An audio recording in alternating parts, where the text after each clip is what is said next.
நம்முடைய பிதாவாகிய கடவுளாலும் நமது அன்பின் கர்த்தர் இயேசு கிறிஸ்துவின் இனிதான நாமத்தினாலும் கூடி வந்திருக்கிறதான சகோதர சகோதரிகளுக்கு அன்பின் வாழ்த்துக்களை முதலாவது நான் தெரிவித்துக் கொள்கிறேன்.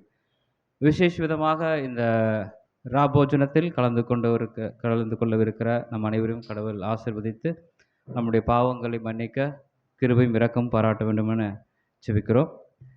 இந்த நாளிலும் கூட நம் விசேஷ விதமாக ஒரு சின்ன நினைவு கூறுதலை நாம் நினைத்து பார்க்கலாம். ஒரு ஒரு சின்ன ப்ராக்டிக்கல் எக்ஸாம்பிள் பார்த்தீங்க அப்படின்னா, ஒருவனுக்கு வியாதிப்பட்டு நெடுநாட்களாய் காத்திருந்து அந்த வியாதி குணமடையறதுக்கு ஒரு வாய்ப்பு கிடைச்சா அவர் என்ன பண்ணுவார் அப்படின்னா, காத்திருப்பார் பார்த்தீங்களா? அதுக்கு நம்ம பெதஸ்தா குளத்தில பார்த்தீங்கன்னா, அநேக நாள் காத்திருந்து அந்த குளம் கலக்கப்படும்போது அவர் என்ன பண்ணாருங்க? அது சுகத்துக்காக ஏங்கினார் பார்த்தீங்களா? அது போல தான் இன்னும் அநேக விஷயங்களை பார்க்கும்போது வேத வசனத்தில ஒரு உதாரணம் இருக்கு. "நெடுங்காலம் காத்திருக்குதல் இருதயத்தை இளைக்க பண்ணும், விரும்பினது வரும்பொழுதோ அது ஜீவ விருட்சம் போல் இருக்கும்" என்று நம்ம பார்க்கிறோம். அப்போ வருஷத்துல ஒரு முறை இந்த அனுசரிப்புல கலந்து கொள்ளுகிற நம்முடைய நிலைப்பாடு எப்படிப்பட்டதாக காணப்பட வேண்டும் என்றால், ஒரு குறிப்பிட்ட காலங்களிலே நாம் செய்திட்டதான அநேக விதமான தவறுகள், அநேக விதமான பாவங்கள், அநேக விதமான சரி பண்ண முடியாத சில காரியங்கள் நம்முடைய இயற்கையாக நம்முடைய வாழ்க்கையில ஒருவேளை காணப்பட்டால், நம்ம அதை சரி செய்வதற்காக வேற எந்த ஒரு வைத்தியமும் கிடையாது. பிராக்டிகலா இந்த உலகத்துல ஏதாவது வைத்தியம் இருக்கா? என்னுடைய கேரக்டர கரெக்ட் பண்றதுக்கு ஏதாவது டாக்டர் இருக்காங்களா? இல்ல. ஆனா, இந்த எல்லா விதத்துக்கும் மேலாக ஒரு வைத்தியன் ஒருத்தர் இருக்கிறாரு அப்படின்னா, அந்த வைத்தியன் யாரு? கர்த்தராகிய இயேசு கிறிஸ்து. அந்த டோஸ் அந்த டோஸ் என்ன அப்படின்னா, ஒரு ஒரு ஒரு நோய்க்கு ஒரு மருந்து இருக்கு இல்லைங்களா? அந்த நோய்க்குண்டான மருந்து யார் அப்படின்னா, இந்த நாளிலும் கூட நம்முடைய சகல விதமான பாவங்களுக்கும், சகல விதமான அக்கிரமங்களுக்கும், சகல விதமான எல்லா விதமான பிரச்சனைகளுக்கும் ஒரே ஒரு மருந்து யாருங்க? கர்த்தர் இயேசு கிறிஸ்துவுடைய அந்த விலையேற பெற்ற அந்த இரத்தம் தான். சரிங்களா? அந்த இரத்தத்தை நம்ம கொஞ்சம் இந்த நாளிலும் கூட நாம நினைத்து பார்த்து, ஆ அவர் நமக்காக பட்ட பாடுகளை ஒரு விஷயம் நினைவு கூர்ந்து, அவருக்காக நமக்காக ரத்தம் சிந்தின அந்த காரியங்களை நினைவு கூர்ந்து பார்த்து நம்ம என்ன பண்ணணும்னா, இந்த பந்தியில அனுசரிக்கும்போது நம்முடைய நோய்கள் ஆகிய அந்த பாவங்கள், அக்கிரமங்கள் அதுக்கு எல்லாருக்கும் நமக்கு மன்னிக்க கடவுள் கிருபை செய்வாராக என்று நாம் பார்க்கிறோம். சரி, இப்ப நமக்கு வசனத்துல ஒரு குறுகிய நேர பகுதியில சிறு தியானமாக தியானிக்க ட்ரை பண்ணலாம். இப்போ அன்பு கூறுவது பத்தி நமக்கு தெரியும். சரிங்களா? அன்பு கூறுவதுன்னா என்ன அர்த்தம் அப்டின்னா, யாரிடத்தில் அன்பு கூறுவது அப்டின்னா, எல்லா இடத்திலும் நம்ம அன்பு கூறுவது நமது பிரதான கடமையாக இருக்கும். குறிப்பா சபையாருக்கு சொல்லப்பட்ட அன்பு கூறுதல்ல யார்ட்ட அன்பு கூறலாம்? நம்ம ஃபர்ஸ்ட் பிரிஃபரன்ஸ் யாருக்கு குடுப்போம்? அன்பு கூறுதல்னா? ஃபர்ஸ்ட் பிரிஃபரன்ஸ் பிதாவாகிய கடவுளுக்கு அன்பு கூறலாம். சரிங்களா? இப்ப பிதாவாகிய தேவனுக்கு அன்பு கூறதுக்கு இப்ப அவர் நம்மகிட்ட பார்வையில இருக்காரா? இல்ல. சரி. இயேசு கிறிஸ்துவிட்ட அன்பு கூறதுக்கு நமது பார்வையில் இருக்காரா? இல்ல. ஆனா, நமது பார்வையில் இருக்கக்கூடிய ஒரு சகோதரன், சகோதரிகள்ட்ட நம்ம என்ன பண்ணணும்? அன்பு கூறணும். ஏன்னா, காண்கிற சகோதரனுக்கு அன்பு கூறாதவன், காணாத தேவனுக்கு அன்பு கூற முடியாது என்பதை நம்ம அங்க பார்க்கிறோம். அதனால அதுக்கு முன்பதாக நம்ம கூட சொல்லுகிறோம், நம்ம ஒரு விஷயம் சொல்ல வரோம். நம்முடைய எண்ணங்கள் இயற்கையாகவே ஏதாவது ஒரு கசப்பு உணர்வுகளோ, அல்லது தெரிந்தோ, தெரியாமலோ கசப்பு உணர்வுகள் நம்ம உள்ளத்துல இருந்துச்சுன்னா, அத என்ன பண்ணலாம்? எடுத்துறலாம். கசப்புகள் யார்ட்டயும் இருக்காதுன்னு நான் நினைக்கிறேன். கண்டிப்பா விசேஷ விதமா நம்ம சபையில அப்படி இருக்காதுன்னு நம்ம விசுவாசிக்கலாம். சகரியா 8ஆம் அதிகாரம் 16வது வசனத்தை நாம் வாசிக்கலாம். சகரியா 8:16.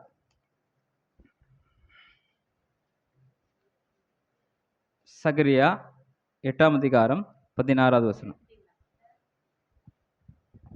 நீங்கள் செய்ய வேண்டிய காரியங்கள் என்னவென்றால், அவனவன் பிறனோடே உண்மையை பேசுங்கள். உங்கள் வாசல்களில் சத்தியத்துக்கும் சமாதானத்துக்கும் ஏற்க நியாயம் தீருங்கள். போதும். அப்ப நம்ம என்னதான் பேசணும்? அவனவன் தங்கள் சகோதரனோட என்னதான் பேசணும்?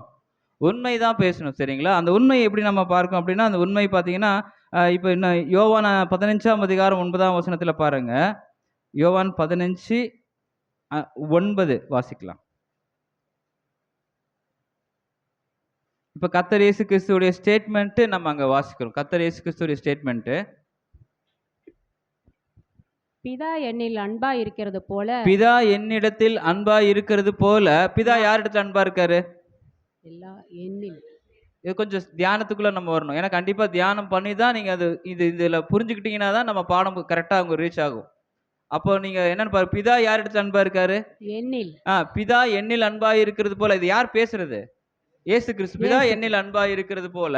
நானும் உங்களில் அன்பாய் இருக்கிறேன். இப்ப என்ன அர்த்தம் சொல்றாரு? அப்புறம் பிதா என்கிட்ட என்னவா இருக்காரு? அன்பா இருக்கார். அன்பா இருக்காரு. நான் என்ன பண்றேன்? நானும் நான் யார்கிட்ட அன்பா இருக்கேன்? உங்களிடத்தில். சீஷர்கள்ட்ட. புரியுதுங்களா? நம்ம தான் அந்த சீஷர்கள். பிதா என்கிட்ட அன்பா இருக்கிறாரு. அதுல ஏதாவது உண்மை இருக்கா? உண்மைதான். பொய் ஏதாவது இருக்கா? இல்ல. உண்மைதான் அவர் பேசுறாரு. பிதா கிட்ட இருக்கிற அன்பு குமாரன்ட்ட இருக்குது. குமாரன் என்ன பண்றாரு? அந்த அன்பை வாங்கிட்டு யார்கிட்ட டிரான்ஸ்ஃபர் பண்றாரு? சீசர்கள். சீஷர்கிட்ட டிரான்ஸ்ஃபர் பண்றாரு. அதுக்கப்புறம் என்ன சொல்றாரு? என்னுடைய அன்பிலே நிலைத்திருங்கள். என்னுடைய அன்பிலே நிலைத்திருங்கள். நிலைத்திருங்கள். என்ன சொல்ல வராரு? நான் வாங்கினது, பிதா கிட்ட வாங்கின அன்பை வாங்கிட்டு என்ன பண்றேன்? உங்ககிட்ட கொடுக்குறேன். இந்த அன்பிலே நிலைத்திருங்கள்னா என்ன அர்த்தம்? இப்ப நம்ம இயேசு கிறிஸ்துவோட அதிகமான அன்பு வச்சுக்கிட்டே இருக்கிறத அதான் சொல்ல வராரா? இப்ப இயேசு கிறிஸ்துவோட எத்தனை பேர் அன்பா இருக்கிறீங்க? எல்லாருமே அன்பா இருக்கிறோம். எப்போ? ராபோஜனத்திலயா? எப்பயுமே இயேசு கிறிஸ்துவோட அன்பு, நெருக்கமான அன்பு உடையவர்கள் தான் நாம. கண்டிப்பா கண்டிப்பா. எப்பவுமே நம்ம ஏதோ ஒரு விஷயத்துல, ஏதோ ஒரு நாள், ஏதோ ஒரு நேரம் அப்படிலாம் இல்ல. எப்பயுமே இயேசு கிறிஸ்து பத்தி நினைவுகள் நம்முடைய இருதயத்துல போயிட்டே இருக்கும். கரெக்டா? கரெக்டா இல்லையா? இல்ல யாராவது ஞாபகப்படுத்தி சொல்லணுமா? கண்டிப்பா இருக்காதுன்னு நினைக்கிறேன். அப்படி இருந்தாலும் கண்டிப்பா ஏதோ ஒரு டைம், ஏதோ ஒரு பிரேயர்ல உட்காரும் போதுனாச்சும் நமக்கு என்ன வந்துரும்? இயேசு கிறிஸ்து பற்றிய நினைவுகள் நம்ம கூட வந்துரும். சரி, இந்த அன்பு பத்தி நம்ம பேசிட்டு இருக்கிறோம். நம்ம இந்த அன்பு என்ன பண்ணும் அப்படின்னா பாருங்க, இந்த அன்பு என்ன பண்ணும்? தனக்காக வச்சுக்காது. பிதா கிட்ட வாங்கின அந்த அன்பை அது தனக்காக வச்சுட்டு இருக்காது. அது யாருக்காக ஜெபம் பண்ணும் அப்படின்னா, மற்றவர்களுக்காக. இப்போ ஒரு சகோதரன் வந்து இடறுகிறாரு, அது ஒரு சகோதரன் விலகி போகிறாரு, அது ஒரு சகோதரன் வந்து கொஞ்சம் பேக் அடிக்கிறாரு. இந்த மாதிரி நிறைய விஷயங்கள் நம்ம எடுத்துக்கிட்டே போலாம். ஆனா அதுக்கு மத்தியில கூட இந்த சகோதர அன்பு, பிதாவிட்டு பெற்ற அன்பு கிறிஸ்துவிட்டு நம்மகிட்ட இருந்து வந்துச்சு அப்படின்னா, அந்த சகோதரனுக்காக நம்ம என்ன பண்ணுவோம்? ஜெபம் பண்ணுவோம். இது இது நம்ம எதுக்காக சொல்ல வரோம் அப்படின்னா, யோவான் 18:25 நீங்க வாசிக்கலாம் பாருங்க. யோவான் 18:5. அவருக்குள் ம். அவர்கள் பிரதியுத்தரமாக, நசரேயனாகிய இயேசுவை தேடுகிறோம் என்றார்கள். ம். அதற்கு இயேசு, நான் தான் என்றார். ம். அவரை காட்டிக் கொடுத்த யூதாசும் அவர்களுடனே கூட நின்றான். ம். அப்போ இந்த இடத்துல 25 இங்க நான் தான்ங்கிறாரு. ஆனா அது உண்மை பேசுறாரு. அதுக்கப்புறம் 25ல பாருங்க. சீமோன் பேதுரு நின்று ம். குளிர் காய்ந்து கொண்டிருந்தார். அப்பொழுது சிலர் அவரை நோக்கி, நீயும் அவருடனே சீசரில் ஒருவன் அல்லவா என்றார்கள். அவர், நான் அல்ல என்று மறுதலித்தார். என்ன என்ன சொல்ல வராரு? இப்ப இயேசு கிறிஸ்து நீங்க தான் சொல்லும்போது நான் தான் சொன்னார் இல்லைங்களா? நான் தான் அவர்ன்னு சொன்னார். அது பிதா எடுத்து வந்த அன்பு எப்படிப்பட்டது?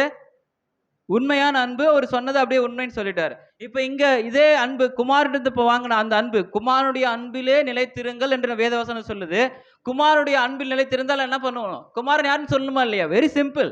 Logic very simple. நான் யாரு அப்படின்னு கேட்டீங்கன்னா, கர்த்தர் இயேசு கிறிஸ்துவுடைய சீஷன் சொல்றது தான் உண்மையான அன்பு. ஏன்னா இயேசு கிறிஸ்துவுக்கு நம்ம டெய்லி தெரியும் நம்ம சொல்றோம். ஆனா அவர் பேர் கேட்டா, நீங்க கிறிஸ்டியன் தானே அப்படின்னு கேட்டா, ஒரு நமக்கு எதிரடியான ஒரு பீப்புள் கேட்கறாங்கன்னா என்ன பண்ணுவோம்? நானு அப்படின்னு நின்னீங்க ஒரு ஜர்க்கு, ஒரு 5 மினிட்ஸ் ஜர்க் அடிச்சீங்கன்னா என்ன அர்த்தம்? கொஞ்சம் பயம் இருக்குன்னு அர்த்தம். நமக்கு என்ன இருக்கு?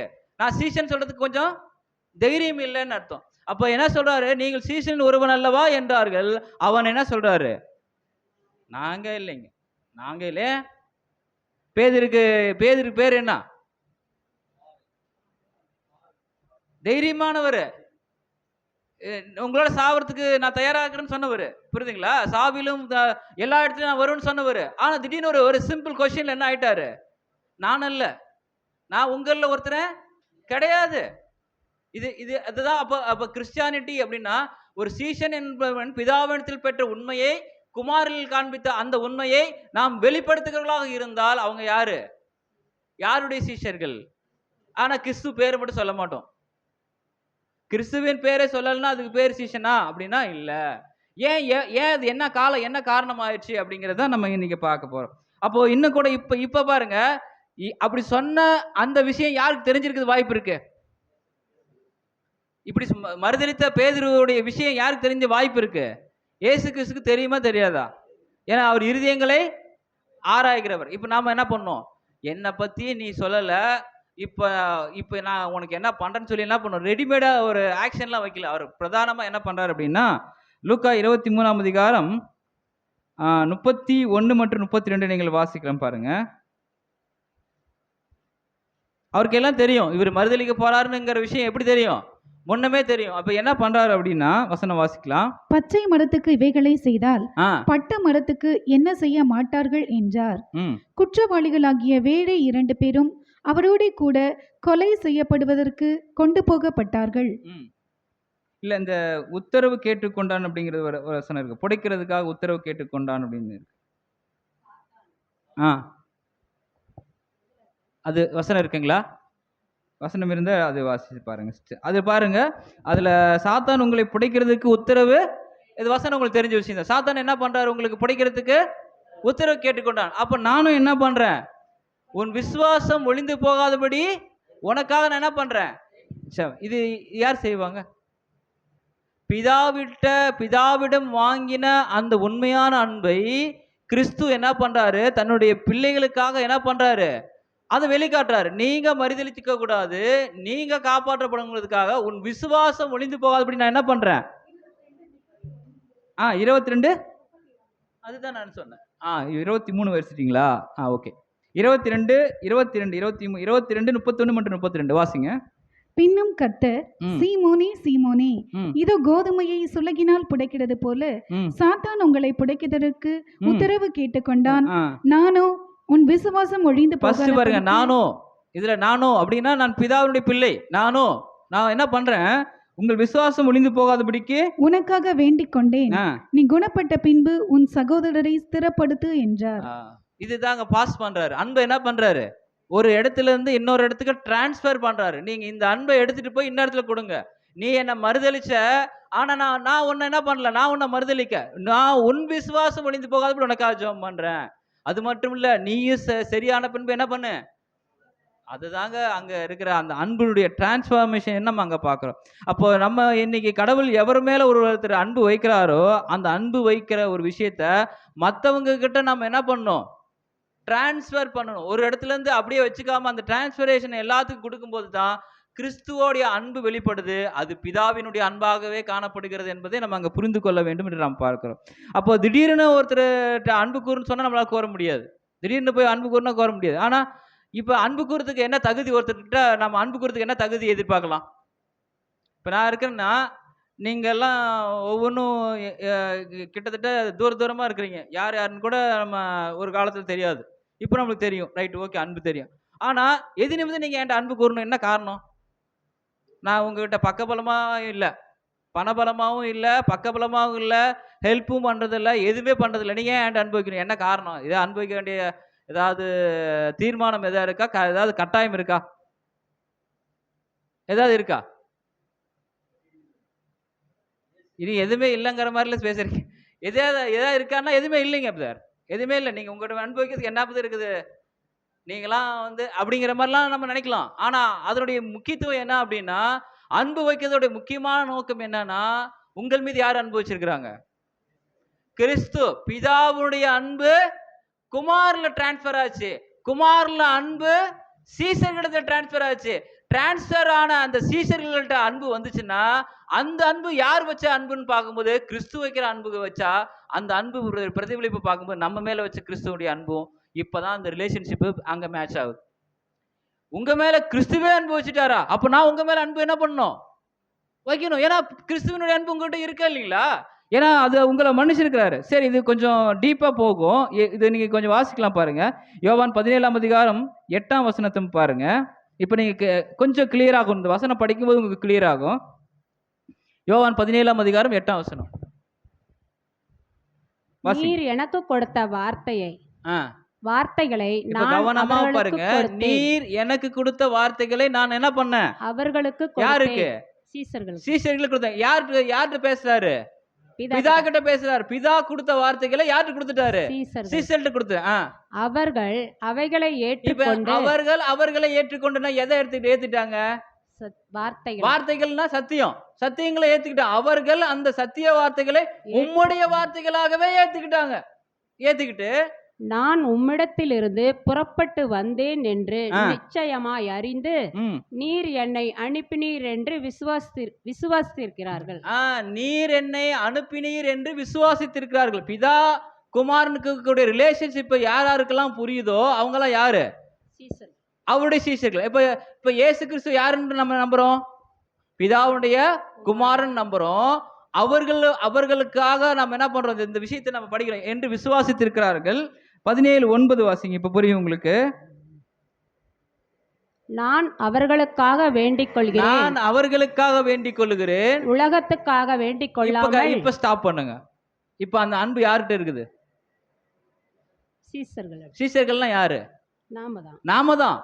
இப்ப பெரிய ரிலேஷன்ஷிப் உங்களுக்கு டிரான்ஸ்ஃபர் ஆகுது பாருங்க.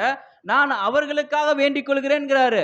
நீங்க உம்முடைய வார்த்தைகளை கொடுத்தீங்க பாத்தீங்களா? அந்த வார்த்தைகளை யாரெல்லாம் விசுவாசிக்கிறார்களோ அந்த விசுவாசித்த அந்த சகோதரர்களுக்காக நான் என்ன பண்றேன்? வேண்டிக் கொள்ளுகிறேன். வேண்டிக் கொள்ளாம யாருக்காக வேண்டிக் கொள்ளல? உலகத்துக்காக வேண்டிக் அப்ப யாரு ஸ்பெஷல்? யாரு ஸ்பெஷல்? நாம தான். சொல்ல மாட்டேங்கிறீங்க. சீஷர்கள் யாரு? நாம தான் அந்த சீஷர்கள். அப்ப நாம அந்த சீஷர்கள் நம்ம ஸ்பெஷலா இல்லையா? நமக்காக ஒருத்தர் ஜெபம் பண்றாரு. ஏங்க நல்லா யோசனை பண்ணிப்பாங்க. உங்களுக்காக ஒருத்தர் ஜெபம் பண்றாரு அப்படின்னா அது குறிப்பா அது இயேசு கிறிஸ்துன்னு நீங்க நினைச்சு பாருங்க. நம்ம ஒரு ஒரு ஸ்பெஷலா ஒரு மருத்துவத்துக்கு போறோம். ஒரு பெரிய டாக்டர் அவரே உங்களுக்கு ட்ரீட்மெண்ட் பாக்குறேன்னு சொன்னாரு, உங்களுக்கு எப்படி இருக்கும்? அவரை பார்க்கவே முடியாதுங்க. யாராலுமே பார்க்க முடியாது. ஒரு பெரிய கியூ நிக்குது. ஆனா அந்த டாக்டர் திடீர்னு தேடி உங்ககிட்ட நானே வைத்தியம் பார்க்கறேன்னு சொன்னா உங்களுக்கு எப்படி இருக்கும்? ஸ்பெஷல் இல்லையா? எவ்வளவு பெரிய ஸ்பெஷல் அதுதாங்க அது. அவர் உலகத்துக்காக வேண்டிக் கொள்ளாமல் நீர் எங்களை தந்தவர்களுக்காக என்ன பண்றேன்? வேண்டிக் கொள்கிறேன். அவர்கள் யாரு? உம்முடையவர்களா இருக்கிறார்களே. நம்முடைய பிதாவுடைய பிள்ளைகளா இருக்கிறோம். அந்த பிதாவுடைய பிள்ளைகளா இருக்கிறவர்களை நேசிக்கிறது எவ்வளவு பெரிய விஷயம். அந்த அந்த அந்த அன்பு. அவர்களும் தேவனுடைய பிள்ளைகள், நாமும் தேவனுடைய பிள்ளைகள். அவர் குமாரனை ஏற்றுக்கொண்டிருக்கிறார்கள், நாங்களும் குமாரனை ஏற்றுக்கொண்டிருக்கிறோம். இந்த ரிலேஷன்ஷிப் தான் நமக்காக அங்க ஜபங்கள் அங்க கிறிஸ்து ஏறெடுத்துட்டு இருக்கிறாரு அப்படிங்கறத நம்ம அங்க பாக்குறோம். அவங்க அப்புறமேட்டு இன்னும் கூட பார்க்கும்போது இன்னும் ஒரு ஸ்பெஷல் 12 வாசிங்க பாருங்க. 12 நான் அவர்களுடனே கூட உலகத்தில் இருக்கையில் அவர்களை உம்முடைய நாமத்தினாலே காத்துக்கொண்டேன். உம்முடைய நாமத்தினாலே காத்துக்கொண்டேன். நீர் எனக்கு தந்தவர்களை காத்துக்கொண்டு வந்தேன். நீர் எனக்கு தந்தவர்களை காத்துக்கொண்டு வந்தேன். வேத வாக்கியம் நிறைவேறத்தக்கதாக. கட் பண்ணி பாருங்க. வேத வாக்கியம் நிறைவேறத்தக்கதாக கேட்டின் மகன் கெட்டு போனானே அல்லாமல் அவர்களில் ஒருவனும் கெட்டு போகவில்லை. அப்ப எல்லாரும் கெட்டு போயிட்டாங்களா? இல்ல, கேட்டின் மகன் மட்டும்தான் கெட்டு போயிட்டாரு. அப்ப நம்ம என்ன பண்ணலாம்னா, ஒருவேளை நம்முடைய அன்பு குறைபாடுற்ற அன்பு, அந்த அன்புல மாயமாலமான அன்பு, அல்லது நம்முடைய அன்பு சரியில்லாத அன்பாக காணப்பட்டால் நம்ம யார் இடத்துல இருக்கிறோம்? அது யோசிக்கணும். நம்ம பாருங்க. நம்முடைய அன்பு பிதாவிடம் பெற்ற குமாரிடம் பெற்ற அந்த அன்பு டிரான்ஸ்பர் ஆகி நம்ம கிட்ட வந்திருந்துச்சுன்னா நாம் காண்பிக்கிற அன்பினுடைய அளவு, அகலம், நீளம், உயரம் இன்னும் அதிகமாக செலுத்த வருகிற வருடங்களை நம்ம என்ன பண்ணிக்கலாம்?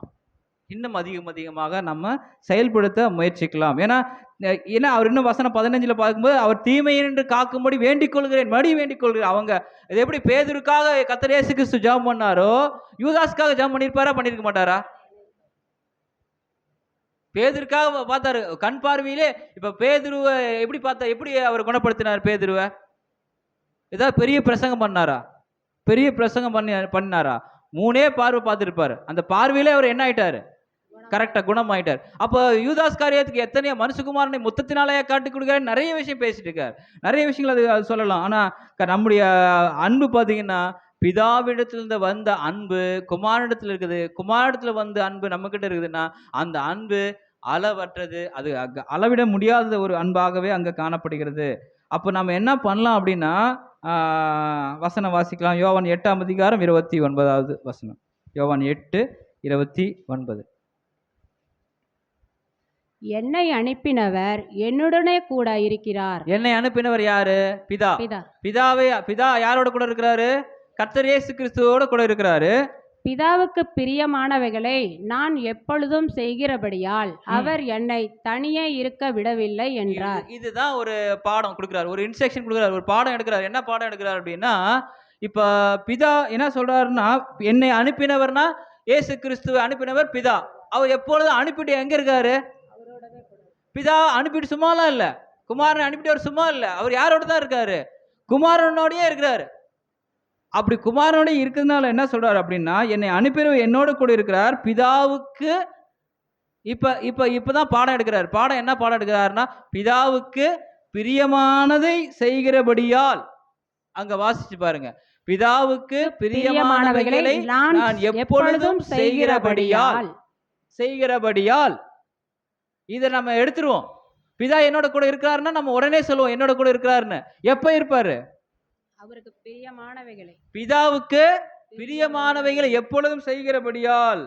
புரியுதுங்களா? அவர் என்னை தனியே இருக்க விடவில்லை, தனியே இருக்க விடவில்லை. அப்ப நாம என்ன பண்ணலாம்? பிதாவை கூட வச்சுக்கணும். என்ன பண்ணணும்? அவருக்கு பிரியமானதை செய்யணும். பிரியமானது செய்யறதுன்னா என்ன? பிரியமானது செய்யணும். பிதாவுடைய அன்பு யார்கிட்ட இருந்துச்சு? குமார்கிட்ட இருந்துச்சு. குமாருடைய அன்பு யார்கிட்ட இருக்குது? நம்ம கிட்ட இருக்குது. நம்ம கிட்ட இருக்கிற அன்பு யார்கிட்ட பண்ணலாம்?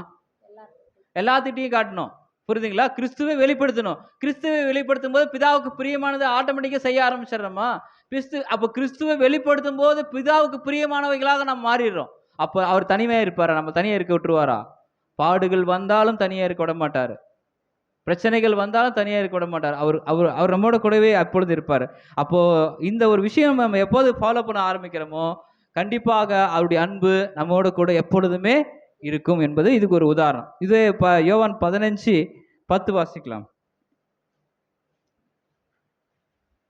நான் என் பிதாவின் கற்பனைகளை கைக்கொண்டு அவருடைய அன்பிலே நிலைத்திருக்கிறது போல நீங்களும் என் கற்பனைகளை கைக்கொண்டு இருந்தால் என்னுடைய அன்பில் நிலைத்திருப்பீர்கள். அவ்வளவுதான். அந்த கற்பனை என்னன்னு பாத்தீங்க அப்படின்னா, என்னுடைய அன்பிலே நிலைத்தீர்ப்பீர்கள். என் பிதாவின் கற்பனைகளை கைக்கொண்டு அவருடைய அன்பிலே நிலைத்திருக்கிறது போல என் அன்பிலே நீங்களும் நிலைத்திருக்க. ஏற்கனவே சொன்ன ஒரு விஷயம் தான் அங்க ரிப்பீட் பண்றாரு. அங்க ஒரு விஷயம் நம்ம பார்க்கிறோம். சரி, இந்த அன்பு என்ன? இந்த அன்புங்கிறத விஷயம் என்னன்னு பார்க்கும்போது கொஞ்சம் நம்ம யோவான் 3:16-17 ஏற்கனவே தெரிஞ்சோம். அது பாருங்க.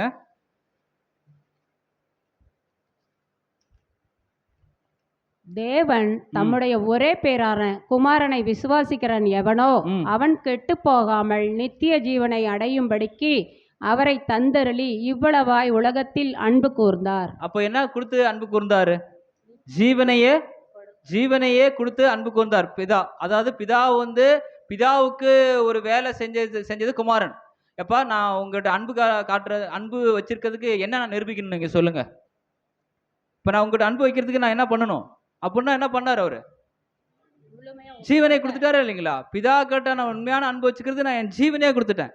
இப்ப கிறிஸ்து ஜீவனை கொடுத்துட்டாருங்களா பிதாவிட்ட? இப்ப நமக்கு இப்ப 2 பேர்கிட்ட அன்பு கூறணும். யார்கிட்ட? பிதா கிட்ட, குமார். நீங்க குமார்ட்ட காட்டினாவே யார்கிட்ட காட்டின மாதிரி. அப்ப குமார்ட்ட என்ன அன்பு கொடுக்கலாம்? என்ன அன்பு கொடுக்கலாம்? அவங்க ஒரு ஜீவனை கொடுத்தாரா இல்லைங்களா? அப்ப ஜீவனுக்கு நம்ம ஜீவன் கொடுக்க முடியுமா? கொடுக்க முடியாது. ஆனா ஈடாக கொடுக்கலாம்ல, ஈக்குவலா கொடுக்கலாம்ல. ஏன்னா வசனம் என்ன சொல்லுது? சங்கீதம் 50:5 என்ன சொல்லுது? பலியினாலே என்னோட உடன்படிக்கை பண்ணின என்னுடைய பரிசுத்தவான்களை கூட்டுங்க என்கிறாரு. அப்ப பலினா என்ன அர்த்தம்? பலினா இட்ஸ் ஈக்குவல் டு டெத். சாவறதுக்கு ஈக்குவலா இருக்கக்கூடிய விஷயங்கள். இதை என்னால தவிர்க்கவே முடியாதுங்கிற விஷயத்தை விட்டு கொடுக்கறது. இதை நான் செய்யவே முடியாதுங்க, நான் என்ன ஆனாலும் சரி, நான் செத்தாலும் பரவாயில்ல, அதை மட்டும் நான் செய்ய மாட்டேன்னு சொல்லுவோம். அதை விட்டு கொடுக்கறது இதுதான் பலி. மரணத்துக்கு சரியாக இருக்கக்கூடிய ஒரு விஷயத்தை அதை விட்டு கொடுப்பது கர்த்தர் இயேசு கிறிஸ்துவுக்காக. குமாரனில் காட்டின அன்பு யார்கிட்ட காட்டணும்? சீஷர்கள்ட்ட காட்டணும். பிதா காட்டின அன்பு சீஷர்கள்ட்ட காட்டினாரு. சீஷர்கள்ட்ட காட்டின அன்பு நாம் என்ன பண்ணணும்? நம்மை சார்ந்திருக்கிற நம்முடைய பிற சகோதரர்கள்ட்ட ஜீவனை கொடுக்கிற கடனாளிகளா. பாட்டு கூட நம்ம சகோதரர் பாடினார், ஜீவனை கொடுக்க கடனாளிகளா இருக்கிறோம் பாடல் கூட நம்ம பாடுறோம். அப்போ ஜீவனை கொடுக்க அளவுக்கு நம்ம என்ன பண்ணணும்னா நம்மை பயிற்றுவிக்க பக்குவிக்கப்படுத்தணும். வேற ஒரு விஷயம் அவர் கேட்கல. புரியுதுங்களா? என்னுடைய கற்பனை ரொம்ப லகுவா தான் இருக்குன்னு சொல்றாரு. பிதா கிட்ட அன்பு வேணும்னா குமார்கிட்ட போங்க, குமார்கிட்ட அன்பு வேணும்னா சீஷல்கிட்ட போங்கன்னு மற்றவங்க சொல்லணும். உங்களுக்கு அன்பு வேணுமா அவங்க சீஷல்கிட்ட போங்க, அவங்ககிட்ட போங்க, அவங்க அன்பு செலுத்துவாங்க. எங்கே போவதுன்னு தெரியாமல் சொல்லக்கூடாது. எங்கே போகுதுன்னே எனக்கு தெரியல அப்படின்னு நீங்கள் என்ன பண்ணக்கூடாது?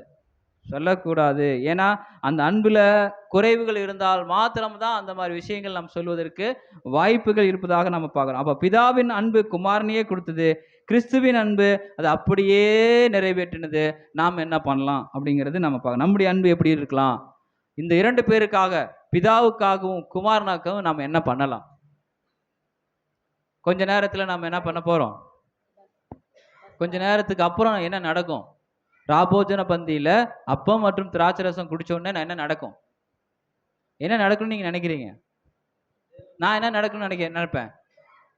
நீங்கன்னு சொல்லக்கூடாது இல்லை, நாம் என்ன நினைப்போம்? இப்போ பந்தியில் திராட்சை ரசமும் அப்பமும் புசிச்சாச்சு, என்ன நடக்கும்? டைஜஷன் ஆகுன்னு சொல்லக்கூடாது. என்ன நடக்கும்? ரத்தம் நம்மளை பரிசுத்தமாக்கும். அவருடைய சரீரம் நமக்கு அவர் பிக்கப்பட்ட விஷயங்களை நினைவு கூர்ந்து அவருடைய ரத்தத்தை நம்மளை பரிசுத்தப்படுத்தும். ஏன்னா இயேசு கிறிஸ்துவின் ரத்தம் சகல பாவங்களை நீக்கி சுத்திக்க. அப்போ கடந்த வருடங்களில் நம்ம வேணும்னே செய்துட்டுதான இல்லை அநியாயங்களோ அக்கிரமங்களால் செய்துட்டுதான பாவங்கள் எதுவாக இருந்தாலும் என்ன பண்ணும்? கண்டிப்பாக சுத்திகரிக்கப்படும் என்று நம்ம விசுவாசிக்கலாம். அதுக்கு வந்திருக்கிறோம். கரெக்டா? அப்போ அதுக்கப்புறம் என்ன நடக்கணும்? அந்த அன்பிலே நிலை கொண்டிருங்கள். சிந்தின ரத்தம், சிந்தின அந்த அந்த காயப்பட்ட கரங்கள், ஆணிகள் பாய்ந்த கரங்கள், முள்முடி சூட்டப்பட்ட தலை, இதெல்லாம் நாம் பார்க்கும்போது அடுத்த முறை இந்த கடந்த வருடங்கள்லாம் நம்ம நினைச்சு பார்க்க வேணாம். ஏன்னா இப்போ இன்னும் ஒரு கொஞ்ச நேரத்தில் கண்டிப்பாக அந்த பாவங்களோ அது பாவங்கள் தன்மையோ எப்படி பாவ நிவாரண பலியின் நாட்கள்ல வருடம் காத்திருந்து அந்த ஒரு குறிப்பிட்ட டைம்ல உள்ள போய் என்ன ஆகுறாங்க? அந்த பிரதான ஆசாரியன் பாவ மன்னிப்புக்கென்று ரத்தத்தை எடுத்து வந்து கொஞ்சம் ஜனங்கள் மேல் தெளிச்ச உடனே பாவங்கள் எல்லாம் என்ன இன்று முதல் உங்கள் சந்ததியாருக்கு ஜனங்களுடைய பாவங்கள் நிவர்த்தி செய்யப்பட்டது. அந்த வருஷத்தோட முடிஞ்சிச்சு. அப்போ நாம இந்த பந்தியில் அனுசரிச்சுட்டோமா? கண்டிப்பா இந்த கடந்த வருஷங்களுடைய பாவங்கள், அக்கிரமங்கள், அநியாயங்கள், மீதுகள் நாம் எது வேணாலும் சிந்திச்சிருந்தாலும் ஒருவர் மேல அன்பு காட்டாத நிலைமையா இருக்கலாம், கசப்பு காட்டின நிலைமையா இருக்கலாம், எதுவா இருந்தாலும் கண்டிப்பாக என்ன ஆகலாம்? இந்த வருடம் இப்போ கொஞ்ச நேரத்துல மன்னிக்கப்படும். ஆனால் அடுத்த முறை அதையே கடந்த வருடம் சொன்ன மாதிரியே சொன்னோம்னா பிராக்டிஸ் இல்லை. நீங்க பிதாவுடைய அன்பு எப்படிப்பட்டது? நம்ம ஆரம்பத்தில் பார்த்தோம். உண்மையுள்ளது. பிதாவுடைய அன்பு உண்மையுள்ளது. அது குமாரனில் காணப்படுகிறது. குமாரனிடத்தில் அன்பு வைக்கிறோம் என்றால் அவருடைய வார்த்தைகளை கை கொள்ள வேண்டும். அவருடைய வார்த்தைகள்ல கை கொள்ளுதுன்னா அன்பு நம்ம கிட்ட வைக்காம மற்றவங்கிட்டையும் வைக்கணும். அதே போல நம்முடைய குணலட்சணங்களை வருடங்கள் என்ன பண்ணலாம்? பாலிஷ் பண்ணலாம். கடந்த வருடங்கள் எவ்வளோ, ஏன்னா அப்படிதான் வசனம் இருக்க. நீங்க வேணா லேவியராகமம் 16ஆம் அதிகாரத்துல ஒரு வசனம் இருக்கும் பாருங்க.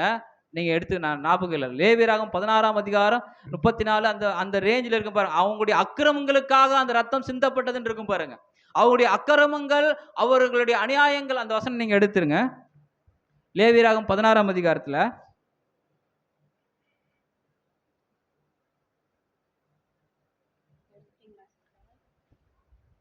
அது வாசிங்க சிஸ்டர்.